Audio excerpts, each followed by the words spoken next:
మనం ఇప్పుడు మాట్లాడబోయేది 2025 yearly predictions, అంటే రాశి ఫలితాలు ఎలా ఉన్నాయో మాట్లాడుకుంటున్నాం. దానికన్నా ముందు మనం మాట్లాడుకోవాల్సింది ఏంటంటే గోచార రీత్యా ఎలా ఉంది, గోచారంలో ఏమేం ప్లానెట్స్ మూవ్ అవుతున్నాయి 2025లో ఫస్ట్ మాట్లాడుకోవాలి. ఏదైనా రాశి ఫలితాలు ఎప్పుడు మాట్లాడుకున్నా మనం గోచారమే ఫస్ట్ మాట్లాడుకుంటాము. మేజర్ ప్లానెట్స్ మనకు ఉన్నది ఏంటంటే గురు, అలాగే ఏంటంటే శని, తర్వాత రాహు, కేతువులు.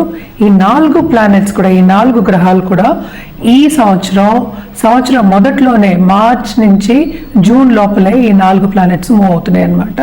ఫస్ట్ మనం మాట్లాడుకోయేది ఏంటంటే శని. ఎందుకంటే చాలా మందికి ఏంటంటే భయం వేస్తూ ఉంటుంది, ఏళ్ళనట్స్ అని ఉంది, ఏళ్ళనట్స్ అని ఉందని చాలా భయపడుతూ ఉంటారు. ఎందుకంటే శని అన్నాక ఇబ్బంది పెడతారు కదా. సో మకర రాశి వాళ్ళకి పూర్తిగా పరిపూర్ణంగా ఏళ్ళనట్స్ అని వెళ్ళిపోతుంది అనమాట.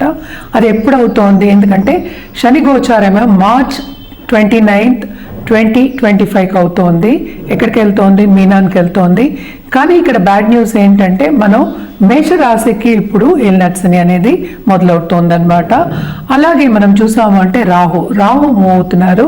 ఎప్పుడు మే 18కి ఎక్కడికి? కుంభానికి మూవ్ అవుతున్నారు అనమాట. అలాగే కేతు ఏమో సింహానికి మూవ్ అవుతున్నారు. సో కొంతవరకు ఏంటంటే కన్యా రాశి వాళ్ళకి ఊరట, అలాగే మీనరాశి వాళ్ళకి కొన్ని విషయాల్లో ఊరట కలుగుతోంది అనమాట. అలాగే మనం చూసాము అంటే ఇప్పుడు గురు, ఈ 4 గ్రహాలు మేజర్. నేను చెప్పినట్టు ఈ గురు ఏంటంటే ఇప్పుడు రిట్రోగ్రేడ్లో ఉన్నారు, అంటే వక్రించి ఉన్నారనమాట. ఆయన ఫిబ్రవరి 4కి డైరెక్ట్ అవుతున్నారు. ఎక్కడ? వృషభ రాశిలో. వృషభ రాశి నుంచి ఇప్పుడేమో మిథున రాశికేమో మే 14th మూవ్ అవుతున్నారు అనమాట. సో ఈ 4 గ్రహాలు బట్టి మనం మిగతా రాశి ఫలితాలన్నీ మాట్లాడుకుంటూ ఉంటాం. ఇంకోటి ఏంటంటే మేజర్ గ్రహం ఇప్పుడు స్తంభించిపోయి ఉన్నది ఏంటంటే మనకి కుజగ్రహం. సో కుజుడు ఏంటంటే నీచపడాడు, అలాగే ఏంటంటే మిథునానికి వెళ్ళడం, రిట్రోగ్రేడ్లో ఉండడం చాలా కొంచెం ఇబ్బందులు పెడుతున్నారు అనమాట. సో ప్రస్తుతం ఏంటంటే జూన్ 7కి ఆయన సింహానికి వస్తున్నారు. సో ఇవి మేజర్ ఈవెంట్స్ అనమాట గోచారం ఇన్ 2025, ఎస్పెషలీ స్టార్టింగ్ ఆఫ్ 2025. అలాగే మనం చూసాము అంటే జనవరి 14కి సన్ ఏమో మకరానికి ప్రవేశిస్తున్నారు. అంటే ఏంటి? మకర సంక్రాంతి మనం చేసుకుంటూ ఉంటాం, అందరికీ తెలుసు. అలాగే ఏంటంటే మెర్కురీ ప్రస్తుతం ఏంటంటే బుధుడేమో మనకేమో ధనుస్సు, తర్వాత ఏమో మళ్ళీ ఏమో మకరం, ఇలా జరుగుతూ ఉంటుంది. ఎందుకంటే ఇవన్నీ చిన్న గ్రహాలని కాదు, ఈ గ్రహాలన్నీ ఏంటంటే 30 రోజులకి 45 రోజులకి మారుతూ ఉంటారు. సో అంతవరకు మనము మరీ ఎక్కువ తీసుకోలేము, ఎందుకంటే మనం మాట్లాడుకునేది సంవత్సర ఫలితాలు. సో ఇది ఈ బేసిస్ మీద మనం ఏంటంటే ఇప్పుడు రాశి ఫలితాలు అనేవి చూడాలన్నమాట. ఎప్పటిలాగే మనం ఎప్పుడు ఫస్ట్ మాట్లాడుకునేది మేషరాశి గురించి. సింహరాశి వాళ్ళకి మనం మాట్లాడుకుంటున్నాము. సింహరాశి వాళ్ళకి ఏంటంటే ఈ సంవత్సరం అంతా మిశ్రమ ఫలితాలు ఆల్రెడీ ఘోషిస్తున్నాయని చెప్పాను. కెరీర్ డెవలప్మెంట్ మాత్రం బ్రహ్మాండంగా ఉంటుంది, మంచి ఆపర్చునిటీస్ వస్తాయి. అది కూడా నేను ఇందాక నుంచి చెప్పేది ఏంటంటే మనకి రాహు ఏమో 7th హౌస్కి వస్తున్నాడు. సో తప్పక పార్ట్నర్షిప్ బిజినెస్లో చాలా విస్తరింపు అనేది జరుగుతుంది. వాళ్ళు చేసేది కాకుండా బ్రాంచెస్ కూడా వస్తాయి దాంట్లో, ఇంకా కొత్తవి పెట్టాలి అనే ఆలోచన వస్తుంది. దానికి డబ్బు అందుబాటులో కూడా వస్తుంది. బిజినెస్ చేయడానికి మాత్రం బ్రహ్మాండంగా ఉంటుంది. ఎస్పెషలీ ఫారినర్స్తో బిజినెస్ చేసేవాళ్ళు, ఆన్లైన్ బిజినెస్ చేసేవాళ్ళు, అలాగే ఆన్లైన్ ద్వారా అమ్మేవాళ్ళు, అనుకున్న ప్రోడక్ట్స్ అమ్మేవాళ్ళు, వీళ్ళందరికీ చాలా బాగుంటుంది. లాభాలు అనేవి బ్రహ్మాండంగా ఉంటాయి. Especially second half of this year అనమాట. జూన్ తర్వాత ఇంకా బాగుంటుంది. ఈ సంవత్సరం అంతా ఏంటంటే వీళ్ళకి ఫైనాన్షియల్ ఇంప్రూవ్మెంట్ అనేది ఉంటుంది, సేవింగ్స్ అనేవి ఎక్కువ ఉంటాయి. ఓన్లీ థింగ్ ఏం చూడాలంటే వీళ్ళకి హెల్త్ అనేది కొంచెం చూసుకోవాలి. చిన్న నలతలు వచ్చే ఛాన్సెస్ ఎక్కువ కనిపిస్తున్నాయి.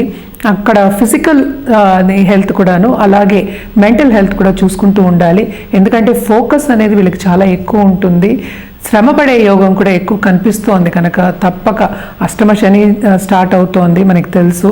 సో శ్రమపడే యోగం కనిపిస్తోంది కనుక తప్పక వీళ్ళు ఫోకస్ చేయవలసింది ఏంటంటే కొంచెం మెంటల్ హెల్త్ మీద కూడా ఫోకస్ అనేది పెట్టాలి, అప్పుడే బాగుంటుందన్నమాట. కొంతవరకు ఏంటంటే దాంపత్య జీవితంలో అనుకూల పరిస్థితి అనేది నెలకొండదు. అంటే ఏంటి, ఎప్పుడు ఇది అంటే స్టార్టింగ్ ఆఫ్ దిస్ ఇయర్ అంటే ఏంటి, ఈగో క్లాషెస్ వచ్చే ఛాన్సెస్ ఎక్కువ కనిపిస్తున్నాయి అన్నమాట. సో తప్పక జాగ్రత్తగా ఉండడం మంచిది.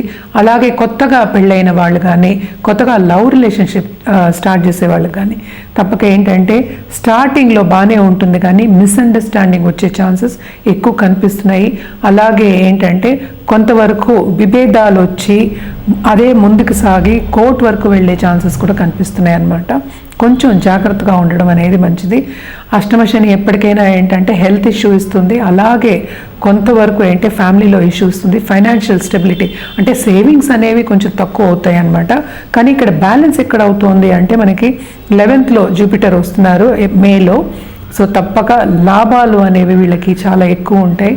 అలాగే మనం చూసాము అంటే మనకి సన్, ఈ రాశికి అధిపతి అయిన సూర్యుడు మనం చూసామంటే జనవరి ఫిబ్రవరిలోనే మనకి మకరం, కుంభం అలాగే మీనం ఆ టైం వెళ్తున్నారు starting of this year.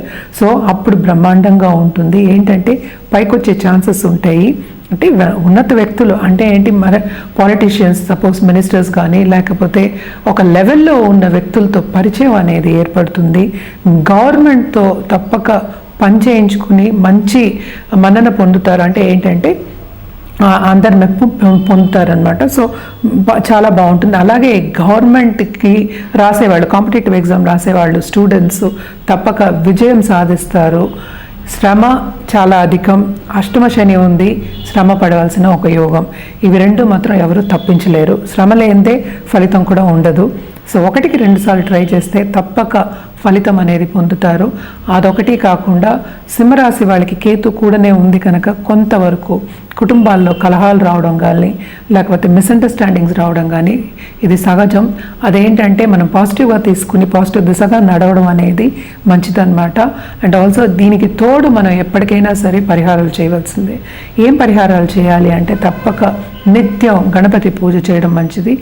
Lakshmi గణపతుల పూజ చేయడం అనేది మంచిది.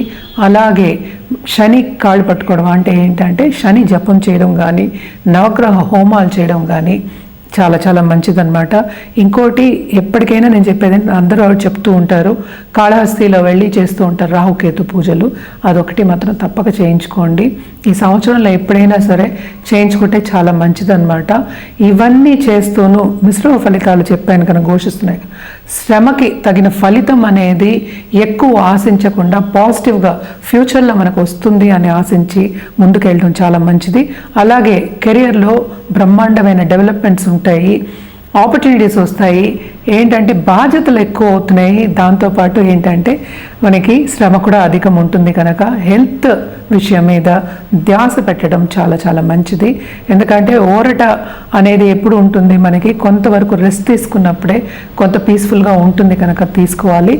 అండ్ ఇది తీసుకుంటూ ఈ పరిహారాలు చేసుకుంటూను సింహరాశి వాళ్ళు ఈ సంవత్సరం అంతా బ్రహ్మాండంగా ఉంటుందన్నమాట. చూడండి.